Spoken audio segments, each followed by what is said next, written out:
What is up YouTube, and welcome back to yet another video. And thank you guys for joining me today on this one. Today's video is going to be a little short. We're going to talk about how to sort of emulate a film look on digital. Now, I get it, and this video is not for the purists out there that shoot film. So if that's you, just cover your ears for the next few minutes. This video is for those of us who enjoy shooting digital cameras and also enjoy the look and feel and nostalgia of the film look. So if that's you, stick around because we're going to talk about it right now. Now, if you've been following my channel, you already know that I enjoy shooting film from time to time. I actually made a video about it, and if you haven't checked it out, I encourage you to check it out so that you can get to know a little bit of myself and how I approach film, what my thoughts are on shooting film versus digital, why both can coexist in this world, and what I like and don't like about shooting film. I will probably leave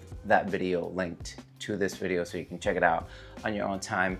And if you haven't done so, I would encourage you to go ahead and do that. Back to the topic of today, which is sort of taking inspiration from film photography and incorporating it into digital photography. And I have a few tricks that I have started to implement more so in my recent work, because I've been learning a few things while I'm on set with other people that have sort of accumulated and come together in this one particular style, I would say, of approaching digital photography to make it look a little bit more filmic. So without any sugar codes or something like that, I'm gonna dive into it right now. So the way that I landed in this look is by always searching and being in the lookout for that softness and creaminess that film photography is known for. And I've always been a fan, huge fan, and I've always wanted to sort of incorporate that into my workflow. And thankfully, I've been lucky enough to have cool enough clients that let me experiment a little bit when it comes to that, and actually sometimes even request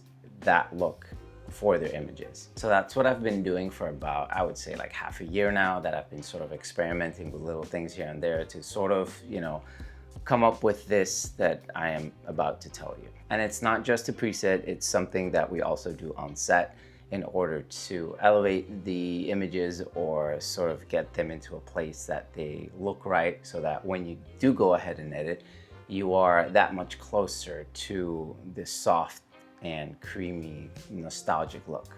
And when all of that comes together, you can get an image that sort of looks like this. By far one of my most favorite and recent images that I have produced, and it was a very simple setup.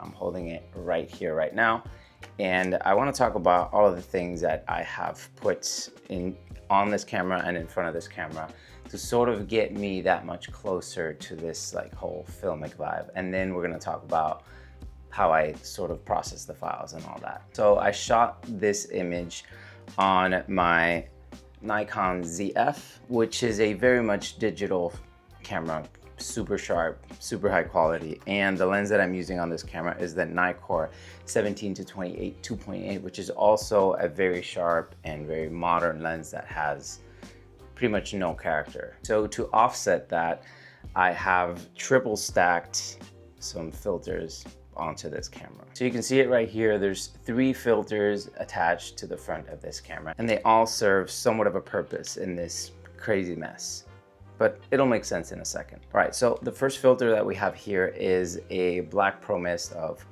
1/8.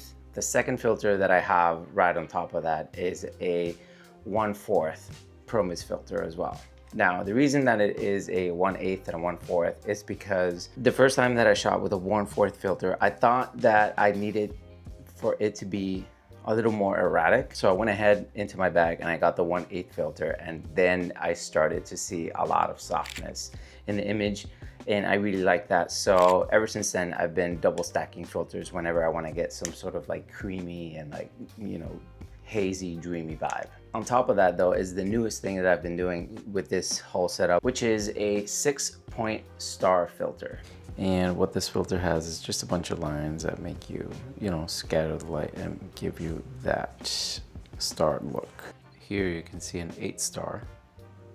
And this is the traditional 4-star, which is also one of my favorites. And I do this for two reasons, but it's somehow the same reason, but it kind of bleeds one into the other, and I'll explain it right now. So when you use the Promise filters, what you're doing essentially is just blooming the highlights and making them very hazy and just sort of like expanding the reach of that highlight so that it kind of bleeds into other parts of the image. Now with the star filter, you get two benefits. You get, obviously on those like very bright and specular highlights, it'll star with the amount of, you know, star legs that you buy your filter for. These come in a 4-star, 6-star, 8-star, and you can double stack them, triple stack them. You can play around, and you know, there's many different looks that you can get from these like so-called star filters. I like the 6-point star filter because it's kind of crazy. And also what it does, and usually what happens is that with the 6-star filter and you have the blooming from everything else that the scene is doing, what this filter actually does, and this is my second reason for using it, is that it sort of scatters the light in sort of an erratic way. And I really like that because it's a little unpredictable and it's a little more crazy, if you will. And it's something that you can't notice until you start like pixel peeping and going in there and seeing what the light is doing. But it is definitely something that you sort of feel when you are looking at the images. So that's pretty much what I do for the front of the lens. Double stack Promise filters and add a star filter. And finally, to light everything, I have this like cheap flash that I got off Amazon that works with my Nikon camera on TTL. It's about $80 or so and does what it should. It blasts light, so if it works, right? And the results that you get are just these almost, I would say, like palpable images. You know, the softness that they have and the way the light rolls off and all that stuff is just, to my eye, very pleasing, and I really enjoy what look I'm able to get from this. But there is one last thing that I did specifically for that first image that I showed you. And I don't know if you could tell from the corner of that image, and it appears to be somewhat of a light leak. And there's multiple ways that you can do this. You can either Photoshop some in, or you know, play around with your editing software to sort of give it that burnt look on the edges. But I like to do my things on camera, and this is a trick that I learned recently from a friend of mine, Juan, which he is an amazing lighting guy, and he was helping me out on a shoot, and he was the first one to sort of like introduce me to this little trick. And it's fairly simple. You take something like this small little Pablo tube here, you put it on a red hue just like this, and you sort of want to introduce it on the edge of your frame just like this. And that's the way that you get that sort of look. And this is cool because it works both on landscape mode as well as in portrait, and you can also feather it off and just get some sort of like reddish hue going on across your entire frame, which also gives you sort of a different type of look that I also think is super cool, especially if you're lighting it with different colored lights and stuff like that.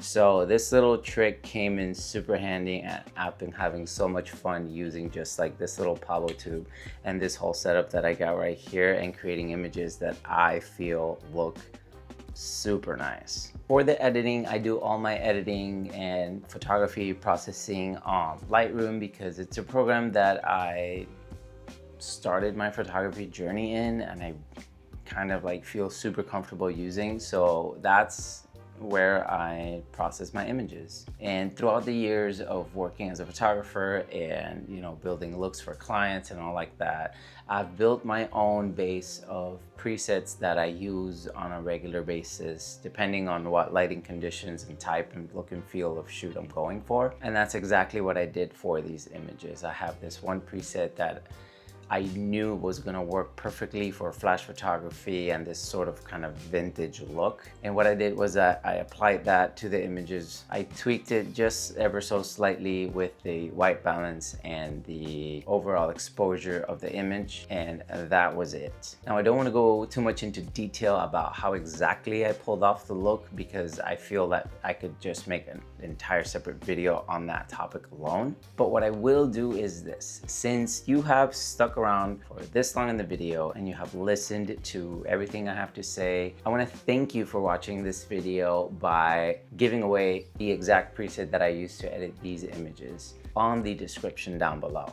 Over there, you're gonna find a link to all the gear that sort of made this entire photo sequence possible, but also you'll find a link there to my website that I have put up this preset for free on my merch store. So go ahead and download it, use it, let me know what you think of it, tag me on your photos, and let's keep on creating. And that's all I have to say for today, guys. Thank you so much for watching my videos. If you like this video, go ahead and give it a thumbs up. Let me know what you think in the comments below.